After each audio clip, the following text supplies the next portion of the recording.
Good morning my dear student. आज जो हम बात करने वाले हैं वो आज हम रासायनिक बल गति की चैप्टर के ऊपर बात करने वाले हैं। अब इस चैप्टर में सबसे शुरू में हमको ये जानना जरूरी है कि हम इसके अंदर क्या क्या बात पढ़ने वाले हैं। तो देखिए बेटा, अगर रासायनिक बल गति की चैप्टर की बात करते हैं तो इसके अंदर जो हमको पढ़ना है वो क्या क्या पढ़ना होता है। एक अभिक्रिया का वेग पढ़ना होता है, अभिक्रिया का वेग। एक हमको इसमें क्या पढ़ना होता है बेटा, अभिक्रिया की कोटि, अभिक्रिया की कोटि पढ़नी होती है। अभिक्रिया की कोटि की बात करें तो इसमें बेटा दो अभिक्रिया की कोटि बहुत इंपॉर्टेंट है। एक शून्य कोटि की अभिक्रिया और एक शून्य कोटि की अभिक्रिया, और दूसरी जो है बेटा वो कौन सी होती है, प्रथम कोटि की, प्रथम कोटि की अभिक्रिया। इसके बाद हम तीसरी बात जो इसमें पढ़ते हैं बेटा वो पढ़ते हैं हम अभिक्रिया की आणविकता, जो बहुत इंपॉर्टेंट होती है। नेक्स्ट में पढ़ते हैं हम आभासी एकाणुक अभिक्रिया, आभासी एकाणुक अभिक्रिया। और इसके बाद इसमें जो हम पढ़ते हैं वो सक्रिय ऊर्जा पढ़ते हैं। क्या पढ़ते हैं बेटा, सक्रिय ऊर्जा। और इसी सक्रिय ऊर्जा से इसमें एक डेरिवेशन भी आता है, एक लॉन्ग क्वेश्चन भी आता है, आर्हेनियस समीकरण। तो क्या क्या पढ़ना है बेटा, रासायनिक बल गति की चैप्टर में आपको एक अभिक्रिया का वेग पढ़ना है, एक अभिक्रिया की कोटि। अभिक्रिया की कोटि में किस किस को पढ़ना होता है, शून्य कोटि की अभिक्रिया, प्रथम कोटि की अभिक्रिया। उसके बाद अभिक्रिया की आणविकता, उसके बाद आभासी एकाणुक अभिक्रिया, उसके बाद इसमें क्या पढ़ना होता है, सक्रिय ऊर्जा। तो अब हम क्या करेंगे, सबसे शुरू के पॉइंट की बात करते हैं, अभिक्रिया का वेग। इसकी बात करते हैं बेटा, अभिक्रिया का वेग। तो अभिक्रिया के वेग को हम किस तरह से पढ़ सकते हैं वो देखते हैं।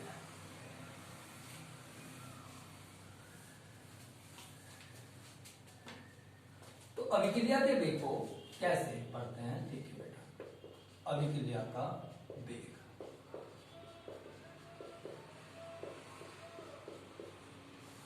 इसके लिए क्या करना होता है, माना आपने एक समीकरण लिया है।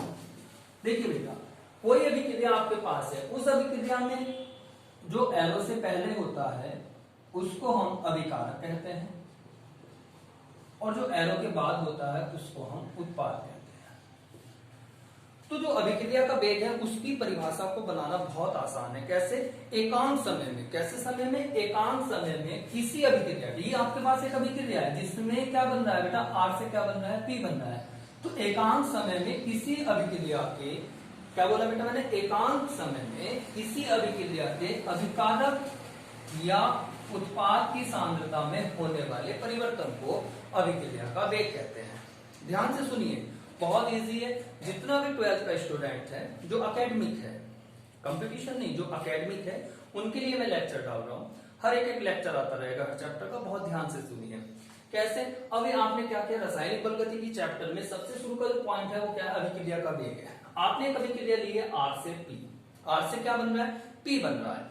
तो इसकी परिभाषा को आप कैसे लिख सकते हैं, एकांक समय में किसी अभिक्रिया के अभिकारक या उत्पाद की सांद्रता में होने वाले परिवर्तन को, किसकी सांद्रता में, अभिकारक या उत्पाद की। कैसे, एकांक समय में। तो कैसे बोल सकते हैं आप, एकांक समय में किसी अभिक्रिया के अभिकारक या उत्पाद की सांद्रता में होने वाले परिवर्तन को हम क्या कह देते हैं, अभिक्रिया का वेग कह देते हैं। लिख लेते हैं इस बात को, एकांक समय में, एकांक समय में किसी अभिक्रिया के, एकांक समय में किसी अभिक्रिया के अभिकारक या उत्पाद, अभिकारक या उत्पाद की सांद्रता में, की सांद्रता में होने वाले परिवर्तन को, होने वाले परिवर्तन को अभिक्रिया का वेग कहते हैं, अभिक्रिया का वेग कहते हैं। तो बहुत इजी है, मैं फिर से बोल रहा हूं ध्यान। तो अभिक्रिया का वेग कैसे निकाल सकते हैं? आपने एक अभिक्रिया को लिया, R से क्या बन रहा है बेटा P, तो एकांक समय में किसी अभिक्रिया के अभिकारक या उत्पाद की सांद्रता में होने वाले परिवर्तन को हम क्या कहते हैं? अभिक्रिया का वेग कहते हैं। समझ रहे हैं ना आप लोग? मैंने क्या बोला, एक अभिक्रिया है जिसमें R से P बन रहा है, कैसे परिभाषा बनी? बहुत इजी है, बोलो। एकांक समय में किसी अभिक्रिया के अभिकारक या उत्पाद की सांद्रता में होने वाले परिवर्तन को हम क्या कह देते हैं? अभिक्रिया का वेग कहते हैं। अब मान लीजिए हम यहाँ पे लिख देते हैं, माना वो एकांक समय कितना है कि वो एकांक समय डेल्टा टी है और सांद्रता में होने वाला परिवर्तन कितना है? हमने मान लिया डेल्टा एक्स है। तो हम यहाँ पे क्या लिख सकते हैं? माना एकांक समय डेल्टा टी में क्या बेटा? अभिकारक या उत्पाद की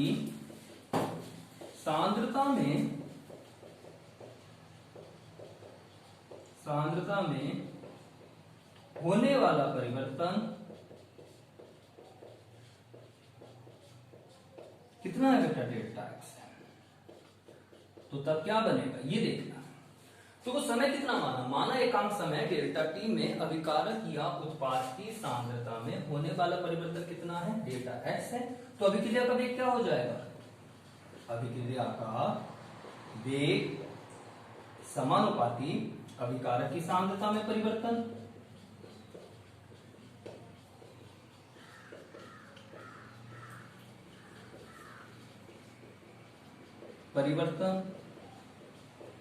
अपॉन क्या आ जाएगा बेटा? बटे में क्या आ जाएगा? समय में परिवर्तन। ये हो गया। तो अभिक्रिया, अब देखिए बेटा यहाँ पे समानुपाती है। एक बात याद रखिए, आप जो भी टर्म पढ़ रहे हैं, जो भी परिभाषा पढ़ रहे हैं, और वहां पे अगर डायरेक्टली प्रोपोर्शनल का चिन्ह आ जाए, समानुपाती का चिन्ह आ जाए, तो वहां पे जो स्थिरांक आता है वो उसी से रिलेटेड आता है जिस परिभाषा को आप पढ़ते हैं। यहाँ पे आप वेग पढ़ रहे हैं, तो यहाँ पे जो स्थिरांक आएगा वो भी कैसा आएगा? वेग स्थिरांक आएगा। जिस परिभाषा को हम पढ़ते हैं उसका स्थिरांक भी उसी से रिलेटेड होता है। तो यहाँ पे क्या हो जाएगा? तो यहाँ पे क्या बनेगी बात? अभिक्रिया का वेग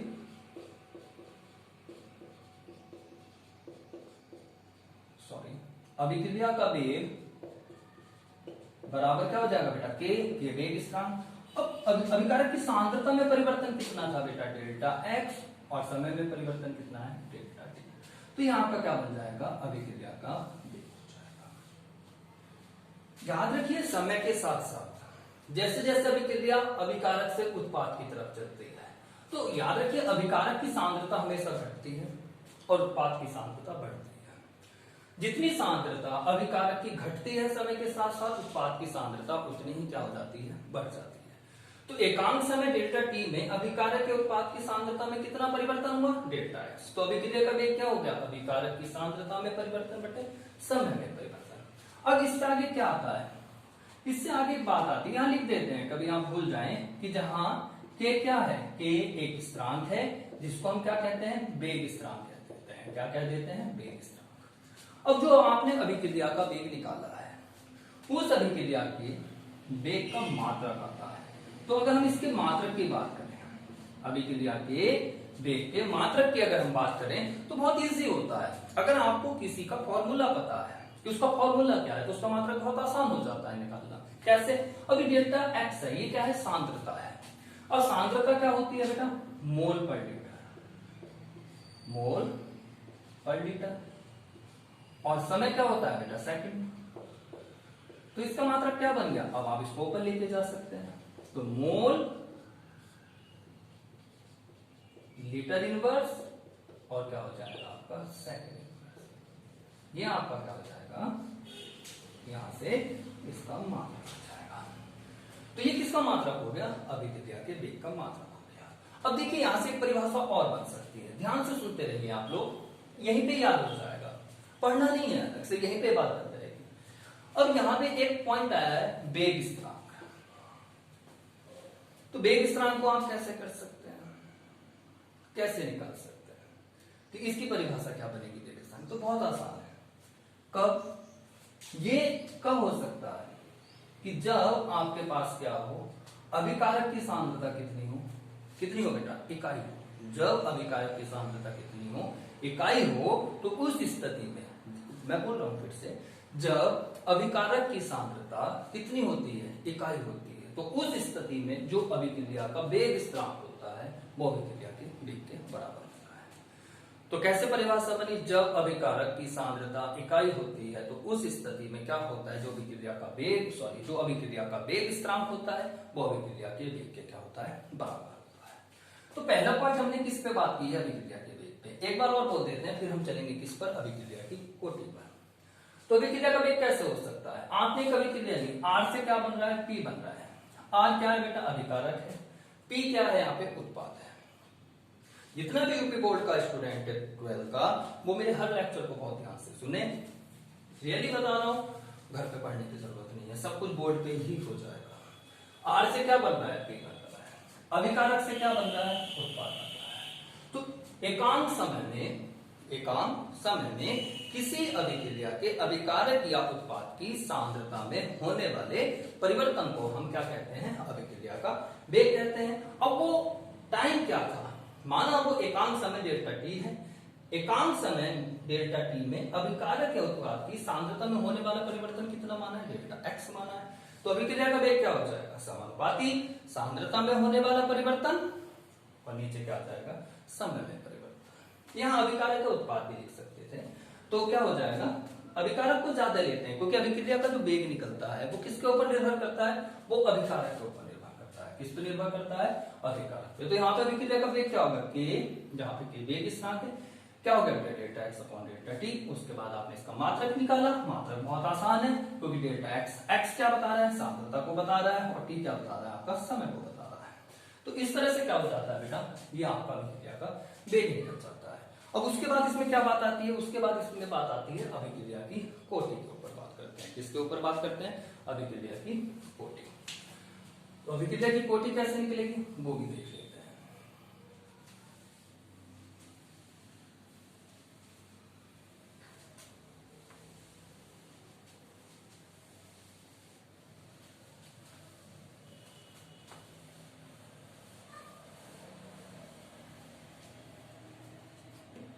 अब अभिक्रिया की हम अगर कोटि की बात करें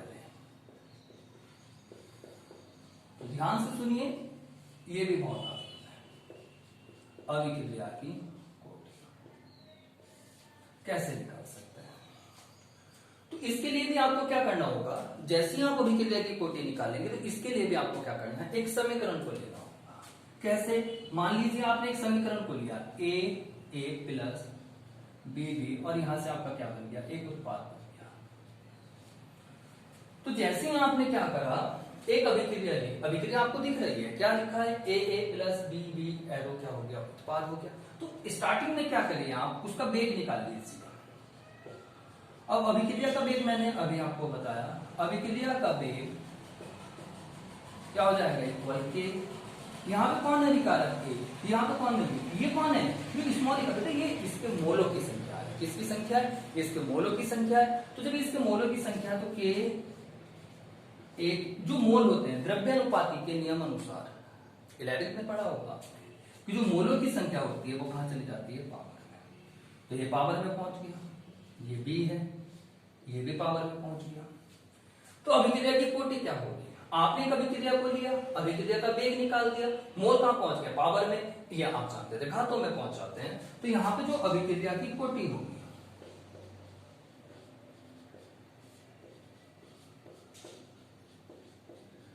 वो अभिक्रिया की कोटि क्या होगी, के जो घाते हैं उनको क्या कर देते हैं, जोड़ देते हैं। तो ये अभिक्रिया की कोटि, के की तो जरूरत नहीं है, तो अभिक्रिया की कोटि क्या हो जाएगी, ए प्लस बी। तो कोई भी अगर आपको अभिक्रिया दी गई है, कोई भी अभिक्रिया आपको जब दी गई है, तो उस अभिक्रिया में पहले आप उसका वेग निकालिए। वेग निकालते समय क्या होता है कि जो मोल होते हैं वो कहां पहुंच जाते हैं, घातों में पहुंच जाते हैं। और उसके बाद जब अभिक्रिया की कोटि आएगी उसको आप क्या कर देंगे, यहाँ पे ऐड कर देंगे। तो जैसे आपने इसको ऐड किया तो वो क्या हो जाएगा, वो अभिक्रिया की कोटि हो जाएगी। तो यहाँ से एक डेफिनेशंस बन के आती है, वो डेफिनेशंस क्या बनेगी, कुछ डेफिनेशंस को देखते हैं। तो किसी अभिक्रिया में भाग लेने वाले अभिकारक, क्या बेटा, किसी अभिक्रिया में भाग लेने वाले अभिकारक अणुओं की सांद्रता की घातों के पदों का योग।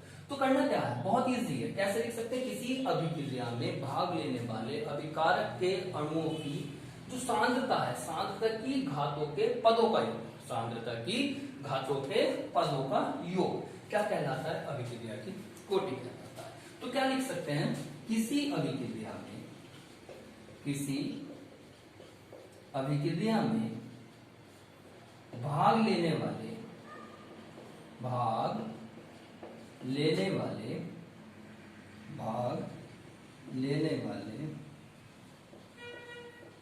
अणुओं की सांद्रता के घातों के पदों का योग, सांद्रता के घातों के पदों का योग अभिक्रिया की कोटि कहलाता है। को मत देते हैं, अभिक्रिया की कोटि कहलाता है।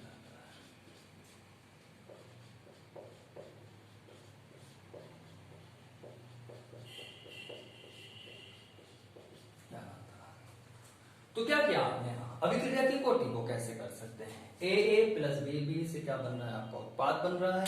पहले आप क्या करेंगे, अभिक्रिया का वेग निकालेंगे, उसके बाद जो उसके मोल हैं उन मोल को क्या कर देंगे, आप ऐड कर देंगे। तो यहां से क्या बनेगा, किसी अभिक्रिया में भाग लेने वाले अणुओं की, किसी अभिक्रिया में भाग लेने वाले अणुओं की सांद्रता के घातों के पदों का योग। तो ये याद रखना, अणुओं की सांद्रता के घातों के पदों का योग क्या कहलाता है, अभिक्रिया की कोटि कहलाता है। मान लीजिए उसने आपको इस तरह से अभिक्रिया दी है, क्वेश्चन दिया है उसने क्या किया, यहां पे आपका एक एसिड लिया, साथ में अल्कोहल लिया, और ये रिएक्शन किसकी प्रेजेंस में करा दी, एसिड। तो यहां से क्या होगा बेटा, यहां से आपका CH3 C+O C2H5 बन जाएगा, और यहां से O है क्या बेटा, ये O है, इस H के साथ क्या निकाल देगा, H। अब वो आपको ये अभिक्रिया देता है, इस अभिक्रिया में वो आपसे क्या कहते हैं, इसका ऑर्डर क्या होगा, अभिक्रिया की कोटि क्या हो जाएगी। तो पहले आप अभिक्रिया का वेग निकालेंगे, तो अभिक्रिया का वेग बराबर क्या होगा बेटा, K, यहाँ पे क्या आ जाएगा CH3 C+OH, और यहाँ पे क्या आ जाएगा C2H5OH। अब इसका भी कितना मोल है बेटा, 1 है, इसका भी कितना मोल है, 1 है, तो यहाँ पे भी 1 आ गया, यहाँ पे भी 1 आ गया। तो आपको तो अभिक्रिया की कोटि निकालनी है, तो अभिक्रिया की कोटि क्या हो जाएगी, मैंने क्या कहा था, जो घाते हैं उनको जोड़ देते हैं, यहाँ पे क्या हो जाएगा 2 हो जाएगा।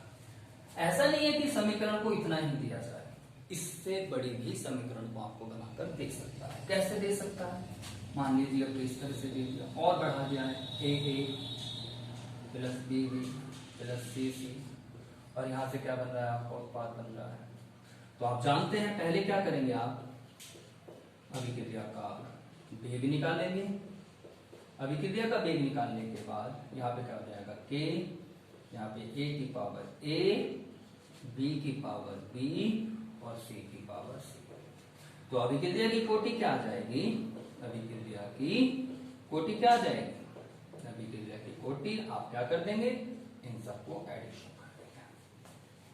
तो ये क्या हो जाएगा, आपका अभिक्रिया की कोटि। अब बात क्या आ रही है, बात ये आ रही, ठीक है, ये तो केमिस्ट्री की परिभाषा हुई है, केमिस्ट्री की भाषा में हमने क्या करा, अभिक्रिया की कोटि को निकाला है।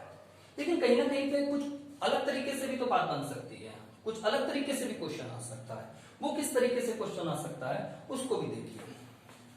मान लीजिए अभिक्रिया की कोटि में अब तो उसने कैसे कहा, उसने अपने ऐसे बोला है कि इस क्वेश्चन में अभिक्रिया की कोटि क्या होगी। उसने कहा 3/2A प्लस 1/2B, और यहां पे उसने क्या कह दिया, यहाँ पे C कह दिया। ये क्वेश्चन दे दिया, और उसने क्या कहा है, यहाँ पे आपको उसने क्वेश्चन मार्क दिया है कि अभिक्रिया की कोटि क्या होगी। तो ऐसे कंडीशन में हम देखें तो अभिक्रिया की कोटि को हम कैसे निकाल सकते हैं। देखिए केमिस्ट्री परिभाषा नहीं है, ना कोई एसिड है ना कोई बेस है, ऐसा तो कुछ नहीं है। यहाँ पे क्या है, 3/2A प्लस 1/2B से क्या बन रहा है, C बन रहा है। अगर ऐसी कंडीशन कभी भी आपके पास आती है और उसमें वो आपसे क्या कहता है कि इसमें अभिक्रिया की कोटि क्या होगी, तो ऐसे केस में अभिक्रिया की कोटि निकालना बहुत आसान है। कैसे कर सकते हैं, आप अभिक्रिया की कोटि लिखिए, और जैसे ही आपने अभिक्रिया की कोटि को लिखा तो अभिक्रिया की कोटि इक्वल है जो एरो से पहले आ रहा है उसके मोल देखिए। एरो से पहले कौन है 3/2a प्लस 1/2b, इससे क्या बन रहा है c। तो इसमें शुरू में कौन आ रहा है 3/2a, तो मोल ले लिया। a का कितना मोल है 3/2, b का कितना मोल है 1/2, c का कितना मोल है 1। तो यहाँ पे कितना हो गया, तो 2 हो गया, तो 2 - 1 ये कितना है। तो ऐसा भी क्वेश्चंस कभी कभी आ जाता है क्या कि जब वो आपको केमिस्ट्री की भाषा में ना क्वेश्चन देखे कुछ इस तरह से देते, कुछ अजीब सा बना कर देते, तो घबराना नहीं है। ऐसी स्थिति में क्या करना होता है, जो एरो से पहले है, एरो से पहले क्या है बेटा आपका 3/2a है प्लस 1/2b है, उससे क्या है c है। तो अभिक्रिया की कोटि पूछी तो क्या कर लीजिए, ऐसी कंडीशंस में जो एरो से पहले है उसके मोल को जोड़ो और जो उत्पाद के मोल है उसको घटा दीजिए, तो अभिक्रिया की कोटि आ जाती है। तो आज मैंने किसके बारे में बात की है, एक अभिक्रिया के वेग के बारे में बात की। अभिक्रिया के वेग को मैंने कैसे बताया कि एकांक समय में किसी अभिक्रिया के अभिकारक या उत्पाद की सांद्रता में होने वाला परिवर्तन अभिक्रिया का वेग कहलाता है। और अगर अभिक्रिया की कोटि के बारे में बात करें तो किसी अभिक्रिया में भाग लेने वाले अणुओं की सांद्रता के घातों के पदों का योग क्या कहलाता है, अभिक्रिया की कोटि कहलाता है। अब मैं जो अपने नेक्स्ट लेक्चर में आपसे बात करूंगा वो बेटा शून्य कोटि की अभिक्रिया और प्रथम कोटि की अभिक्रिया के ऊपर बात करेंगे, जो कि बहुत इंपॉर्टेंट है और कंफर्म है 100%। वहां से आपको एक क्वेश्चन आपके एग्जाम में जरूर मिलेगा, बहुत ध्यान से सुनिए। ये तो क्लियर हो गया ना, ठीक है। अब हम जो नेक्स्ट लेक्चर में बात करेंगे वो शून्य कोटि की अभिक्रिया और प्रथम कोटि की अभिक्रिया के ऊपर बात करेंगे, जो मेरे नेक्स्ट लेक्चर में, ठीक है। ओके।